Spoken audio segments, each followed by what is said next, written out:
Masumu eleki mingi na baro yo. Masumu eleki mingi na baro yango mone zozika. Eza place ya masumu. Vous comprenez? Awa batekaka babangi, ba drogue, basala ba film porno makambo ebele. Ngwasuma donc ezozika.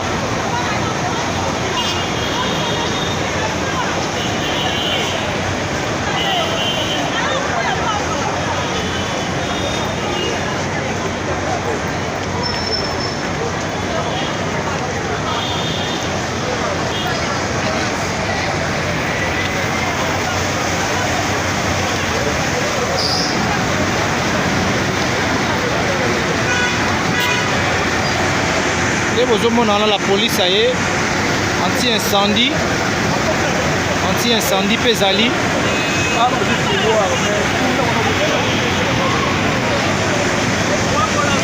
Ouais. Ah ouais, ils ont quoi masumu bateka bangi mingi drogue na basi ndumba basaka ba porno wa. Ça m'a visité bango. Un jour na bango visitation. Visitation divine.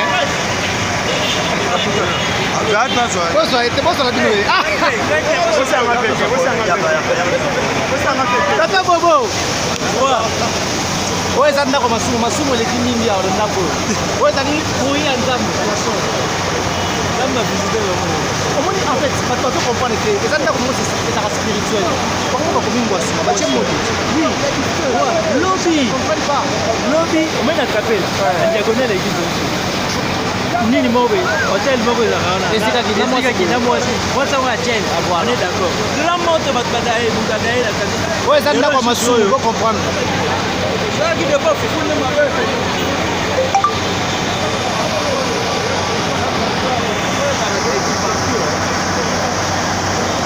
ndako ekosila nyonso po ipenda na se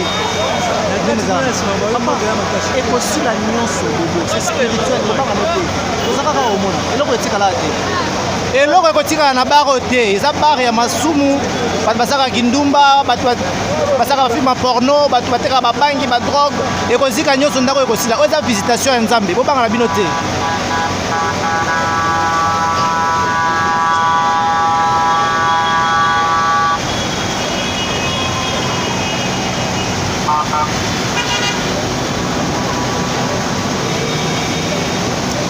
un téléphone à bureau, il fallait même. Sur un bureau.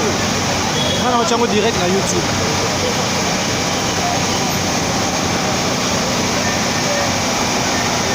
Ah, tu as l'avenue Willery, Oisman a avenue du livre, donc juste à la côté Ifasik. Ndako ya masumu ezozika. Ndako ya masumu.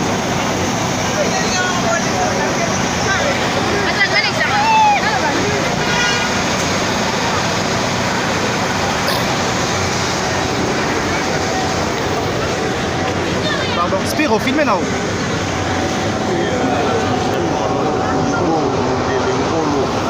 Je suis commandant commissariat urbain de la police. Nous pouvons savoir quand est-ce qu'on vous a appelé il y a environ une heure. Il y a environ une heure que nous avons appelé qu'il y avait un incendie. Quelles sont les causes? Les causes, bon, les gens disent que ça serait un poste à souder. Là, c'est la cause. Il semblerait même que le poste à souder en question, il y avait opposition du gouvernement qui ne voulait pas qu'on fasse des travaux. Mais c'est hier qu'il est venu leur remettre le poste en marché. Et aujourd'hui, voilà, il y a un ça.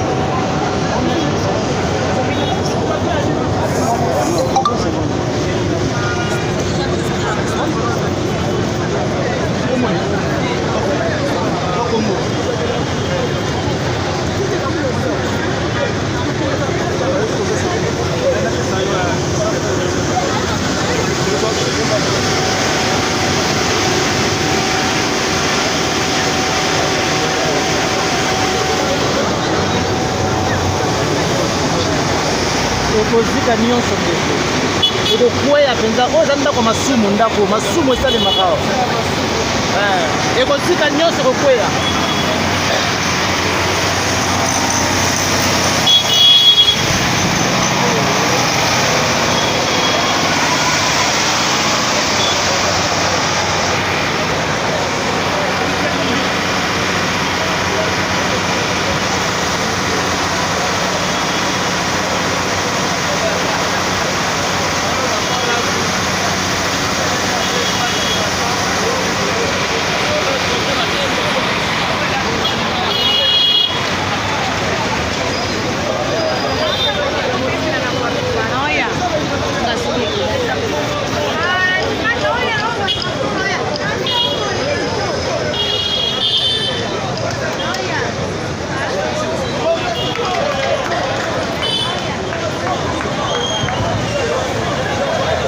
Suite ezali tokoyolakisa bino ndenge ekotikala mabaya ya pamba.